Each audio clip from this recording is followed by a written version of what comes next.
Capítulo 3. Jackson. $500 agora, 500 na semana que vem, falei secamente para a mulher que não parava de pestanejar os cílios falsos para mim. Ela havia se esforçado para me mostrar o decote, mas era inútil. Eu já tinha visto o que havia por baixo daquela blusa, e não sobrara muita coisa para ela me mostrar. Mas ela começou a falar, mas não prestei atenção. Nada do que ela poderia dizer me interessaria. Nada em uma cidadezinha nos Estados Unidos poderia me interessar. Tudo em Chester, Geórgia, era um pé no saco, e eu odiava estar preso ali. Tudo era tão irritante, desde as fofocas de cidade pequena até as pessoas de mente pequena. Elas agiam como se tivessem saído diretamente de um filme clichê com personagens estereotipados de cidadãos fictícios, embora os estereótipos decorram de fatos reais. Talvez Chester fosse o modelo usado para aqueles filmes de merda. De qualquer maneira, eu odiava aquele lugar. Não dava para dizer que o povo de Chester era ignorante em relação ao mundo real fora dos limites da cidade, porque não eram. Eles sabiam o que acontecia lá fora. Eles sabiam que o país estava uma bagunça. Entendiam que a pobreza estava varrendo nossa nação e tinham ouvido histórias sobre o tráfico de drogas. Eles sabiam sobre incêndios florestais, massacres em escolas, marchas na capital e protestos pela qualidade da água. Sabiam sobre nosso presidente, tanto ex quanto o atual. Sim, o povo de Chester, Geórgia, sabia muito bem como o mundo real funcionava, mas eles simplesmente preferiam conversar sobre a razão de Louise e Honey não ter ido ao estudo da Bíblia na quinta-feira à noite, e por que Justina Memaquer estava cansada demais para fazer seus cupcakes caseiros para a quermesse da igreja no sábado. Eles amavam fofocar sobre merdas que não tinham a menor importância, e esse era um dos motivos por que eu odiava morar aqui. Com todo o ódio que eu sentia pela cidade, era bom saber que o sentimento era mútuo. Os cidadãos de Chester me odiavam tanto quanto eu os desprezava, talvez até mais. Eu tinha ouvido as pessoas cochicharem sobre mim, mas não estava nem aí. Eles me chamavam de cria de sabe. Aquilo havia me incomodado quando eu era mais novo, mas quanto mais eu crescia, mais gostava daquilo.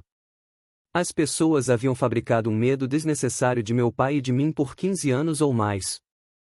Eles nos chamavam de monstros, e depois de um tempo, nós assumimos esse papel. Nós éramos os rebeldes de Chester, e eu não me importava nem um pouco com isso. Eu não poderia me importar menos com o fato de aquelas pessoas me odiarem ou não. Eu não perdia uma noite de sono por causa disso. Mantinha a cabeça baixa e cuidava da oficina do meu pai com a ajuda do meu tio. A pior parte do trabalho era lidar com as pessoas da cidade. É claro que elas poderiam sair de Chester e procurar outra oficina, mas, meu Deus, aventurar-se para o mundo exterior era ainda mais assustador para elas do que lidar com meu pai e comigo.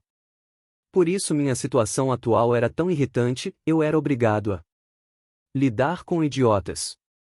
Só estou dizendo que você me deve $500 até o fim do dia. Aceitamos Visa, Mastercard, cheque ou dinheiro. Expliquei para Louise e Honey, que estava diante de mim com seu vestidinho rosa e salto alto, tamborilando as unhas postiças na minha mesa. Achei que tínhamos feito um trato na última quinta, disse ela, confusa diante da minha frieza. Quando passei aqui para conversar. Quando ela disse conversar, o que quis dizer foi trepar. E nós acabamos trepando a noite toda. Foi por isso que ela faltou ao estudo da Bíblia, porque seus peitinhos estavam quicando na minha cara. As mulheres daquela cidade não tinham o menor problema em me odiar durante o dia e gemer meu nome à noite. Eu era a fuga secreta da realidade artificial em que viviam. Um desafio para suas almas sulistas bem comportadas. Nosso trato foi feito antes ou depois de você chupar meu pau? Perguntei, friamente. Durante, respondeu ela num sussurro, enquanto seu rosto ficava vermelho. Ela estava bancando a tímida, o que devia ser parte da estratégia para tentar diminuir o valor da conta, pois não tinha sido nem um pouco pudica quando me pediu para amarrá-la e bater na sua bunda. Qualquer trato feito enquanto sua boca está em volta do meu pau é nulo e sem efeito, declarei. É só deixar o pagamento na minha mesa. Metade hoje, metade na semana que vem. Ou dou uma ligada para seu namorado para ver se ele paga. Você não faria uma coisa dessa? Exclamou ela. Fiquei em silêncio, e ela se impertigou e pegou o talão de cheques. Você é um monstro, Jackson Emery. Se eu recebesse $1 cada vez que ouvisse isso, obrigado pelo seu tempo. Nós da Mix Auto Shop apreciamos sua lealdade à nossa empresa. Tenha um dia abençoado, docinho. Agora, se você puder dar o fora da minha loja, Louise. Meu nome é Justine, seu babaca. Ah, Justine. Nomes não eram algo em que eu me ligasse muito. Eles tornavam tudo pessoal demais, e eu não gostava de coisas muito pessoais. Desde que seu nome esteja certo no cheque, está tudo bem. Respondi. Você é um homem horrível, horrível mesmo. E você vai morrer sozinho, xingou ela, saindo da oficina. Como você é engraçada, resmunguei com meus botões. A maioria das pessoas morre sozinha. Depois que ela saiu, voltei para o carro em que estava trabalhando enquanto Tucker cochilava na caminha dele no canto direito da oficina. Se existia algo que meu labrador preto fazia bem era dormir na sua caminha. Ele já era um senhor. 15 anos de idade, mas na nossa dupla, eu era o ranzinza. Tucker só seguia o fluxo como sempre tinha feito. Quando eu estava sozinho na escuridão, ele era sempre a centelha feliz de luz. Meu companheiro leal. Enquanto eu trabalhava no carro, meu pai entrou na oficina, e quando digo entrou, quero dizer se arrastou para dentro. Eu não o via desde o dia anterior, quando havia levado compras de mercado para ele. Sua casa estava uma zona, mas aquilo não me chocava. Sua casa era sempre uma zona porque ele não se importava o suficiente para limpá-la. Nós éramos idênticos em quase todas as características, exceto por seus olhos constantemente vermelhos e pelo corpo franzino. Ele coçou a barba grisalha e resmungou. Onde estão minhas chaves? Eu havia tirado as chaves do carro dele 4 noites antes, que loucura ele só ter dado falta agora. Você pode ir andando para qualquer lugar na cidade, pai. Você não precisa do seu carro. Não me diga do que eu preciso, reclamou ele, estendendo os braços. Ele estava com uma camiseta suja e a calça de moletom rasgada e puída. Eram as roupas que costumava usar, mesmo que eu comprasse peças novas para ele de vez em quando. Do que você precisa? Posso resolver para você, respondi, sabendo que ele não tinha condições de dirigir. Mesmo com sua carteira de motorista tendo sido cancelada anos antes, ele ainda tentava dirigir por aí. Desde que ele mijou na porra do carro alegórico durante o desfile comemorativo do Dia dos Fundadores, os moradores só estavam procurando um motivo para prendê-lo de novo, e eu não queria lidar com aquilo. Preciso fazer compras. Eu acabei de abastecer sua geladeira. Acho que você está bem nesse quesito. Eu não quero nada daquilo. Quero comer pizza. Olhei para o relógio e pigarrei. Eu também estou a fim de comer pizza. Posso comprar uma? Para você.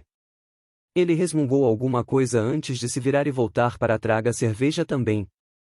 Eu sempre acabava me esquecendo da cerveja. Casa. Tu, que tal um passeio? Perguntei para meu cachorro. Ele levantou a cabeça e olhou para mim, abanou o rabo, mas baixou de novo e voltou a dormir. Aquilo era claramente um não.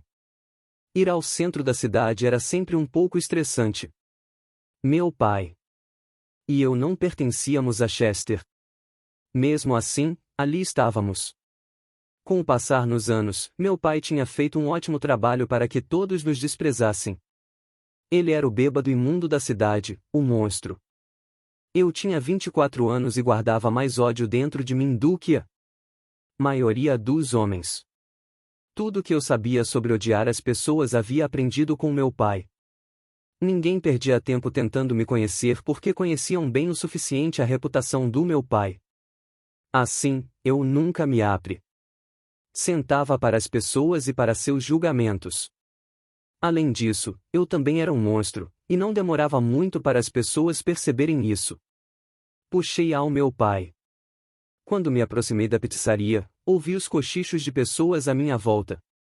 Eu sempre notava como as pessoas se afastavam quando eu me aproximava.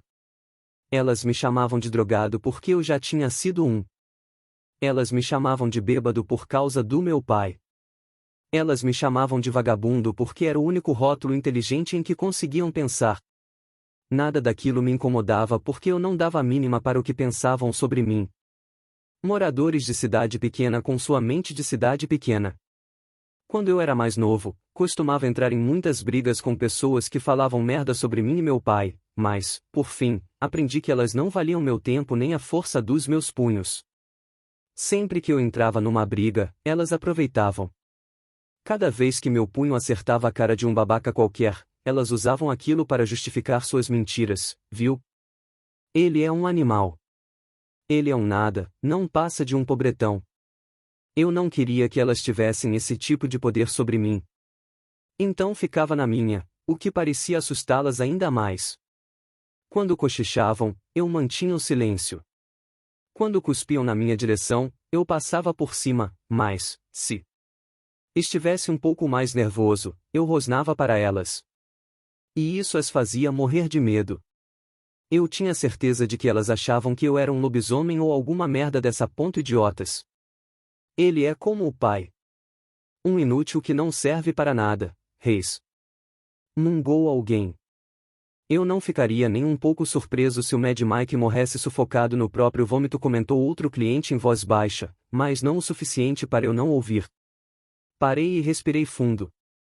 Aquelas palavras eram as que me atingiam mais porque eu também não ficaria nada surpreso. Eu os ouvia falar sobre a morte do meu pai e flashes do meu passado vinham à minha mente. Fechei os olhos e respirei fundo.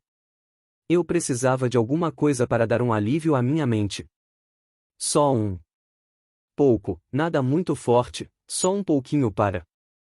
Meu coração estava disparado no peito, me castigando por dentro, implorando por um pouco de torpor, implorando para eu dar a ele um pouco do conforto de que ele sentia falta. Olhei para meu punho e vi uma daquelas pulseiras idiotas de borracha com a frase Momentos Poderosos. O Dr. Thompson havia me dado a pulseira alguns anos antes quando fui para a reabilitação. Eu quase conseguia ver seu cabelo grisalho e seus olhos bondosos olhando nos meus, me lembrando de que eu era mais forte do que meus piores momentos. Quando você se sentir perdido, com medo e fraco, esses são os momentos que você precisa superar. Sua força está escondida sob esses momentos sombrios, pegue esses momentos e os torne fortes. Faça com que eles importem, Jackson. Faça com que contém. O Dr. Thompson me obrigava a puxar a pulseira sempre que eu me sentisse fraco ou tivesse o impulso de voltar a usar. Meu punho estava vermelho como o inferno. Mesmo assim, puxei a pulseira. Era um lembrete de que o que eu fizesse em seguida seria real, assim como a dor. Minha próxima escolha poderia controlar todas as outras escolhas que viriam depois. Minha escolha não poderia ser as drogas. Eu não as usava mais para frear minhas emoções. Eu não as usava para fazer com que me sentisse vazio por dentro. Eu estava limpo havia anos e não queria que isso mudasse. Principalmente por causa do povo de Chester. Eu estava me esforçando para evitar as pessoas ignorantes à minha volta. Olhei para fora e parei quando vi um carro avançando o único semáforo da cidade. Quando digo semáforo, estou me referindo à luz amarela piscando. O carro se aproximava sem o menor cuidado e senti um nó no estômago quando percebi que ele não estava diminuindo a velocidade. Resmunguei. Vai bater, murmurei antes de respirar fundo e sair correndo, em direção ao carro instável. Você vai bater.